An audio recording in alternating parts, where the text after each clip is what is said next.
As consumer expectations evolve faster than ever before, digital transformation is expanding the opportunities for innovation and financial inclusion.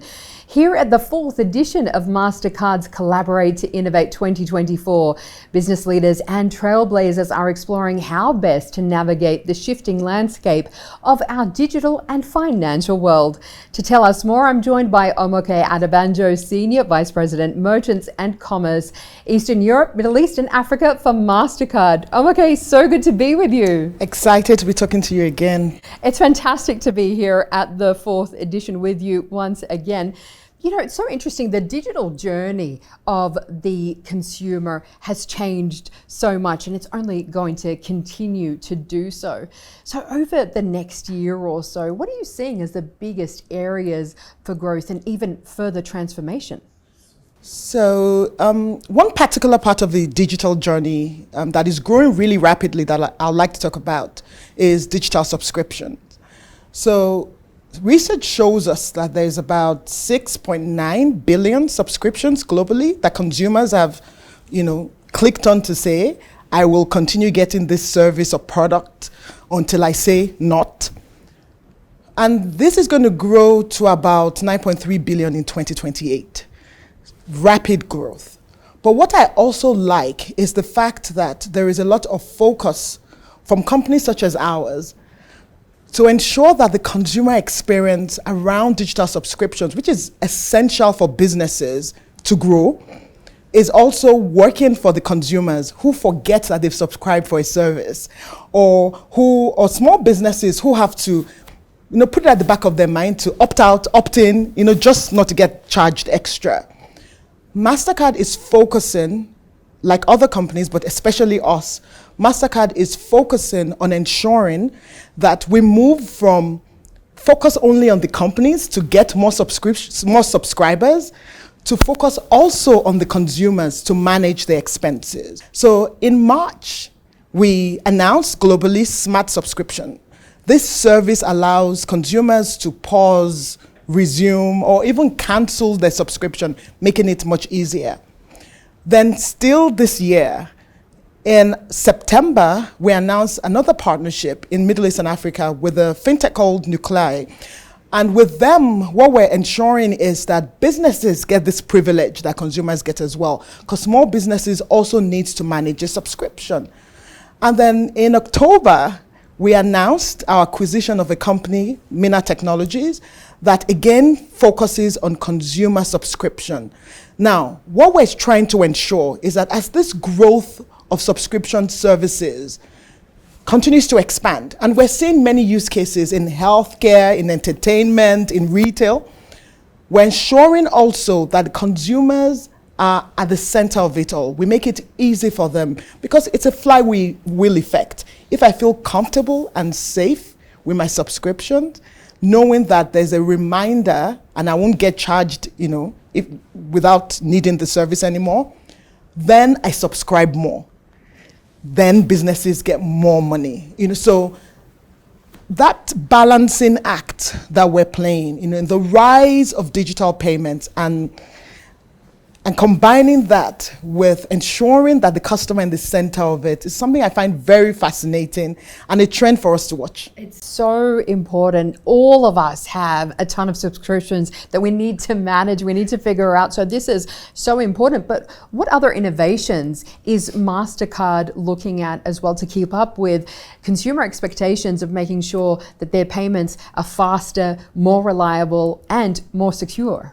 We have excellent examples in the region on how we're doing this. And, consumers want even more than what you've said. They want reliability, they want affordability, and we're here for them. We have partnerships that we're proud to speak about. In the region, we have signed, executed, and in market with a product called Passkey with 2 of our partners. We have Noon Payment and Tap Payments that we're working with to bring Passkey to life. Now, this is live in the UAE, but it's going to be expanded across the region. What is Passkey? We're saying that instead of remembering those passwords that we keep on the notes of our iPhones, what we're moving towards is biometric passwords that enable a consumer to use what they already have to authenticate the transaction, making the transaction more convenient, allowing you to make more digital payments, allowing merchants to get more transactions, but keeping everybody safe and secure. So these are some of the examples of what we're doing to make digital payments even more secure in the region. And we're proud of our partners and thankful for their partnership with us. SMEs has been a major focus for Collaborate to Innovate this year. What are some of the biggest pain points that you're seeing for small retailers, small enterprises here in the region, and what's Mastercard doing to address those? You asked a very good question. It's really important because SMEs are the lifeblood, I think the cornerstone of every economy. In the GCC, these businesses are 90% of the businesses in the economy. And that's the same really across the world. So there are many problems for SMEs, but there are two that I'd like to talk about today that we have that we can directly impact. The first is access to finance. We know that 63% of SMEs lack access to finance. We know that the number, if we're trading numbers now around the funding gap is about 210 billion to 240 billion. It's a lot of money.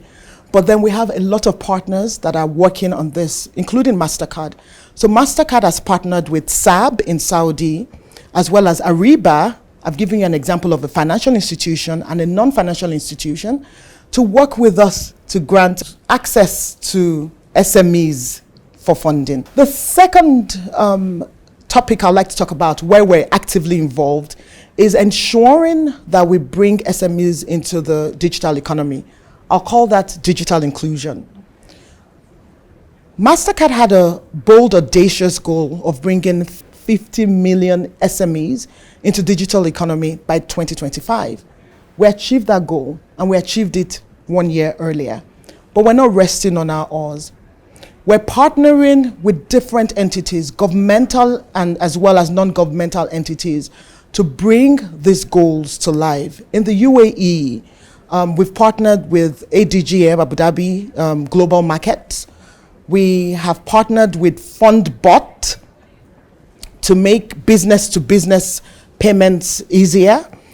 We have a co-brand card that has just been issued in partnership with DP World Shipping, as well as AMBDR Bank, to make sure that the SMEs in the shipping world get access to credit cards to be able to use for payment, and a lot more. We're doing all this to ensure that, be it acceptance, we have BAC in Saudi, for example, where we're partnering with them to make digital acceptance available to these SMEs. So we've looked at everything an SME would need to make digital commerce possible. Payments, access. We've used our partnerships with government and non-governmental entities to bring this to life. And that is why it's called Collaborate to Innovate. There's so much going on. Omoke Adebanjo, thank you so much. It's very exciting to see. Very exciting to talk to you and to talk about this beautiful topic. Partnering. We'll see you again next year. We will indeed. Thank you so much.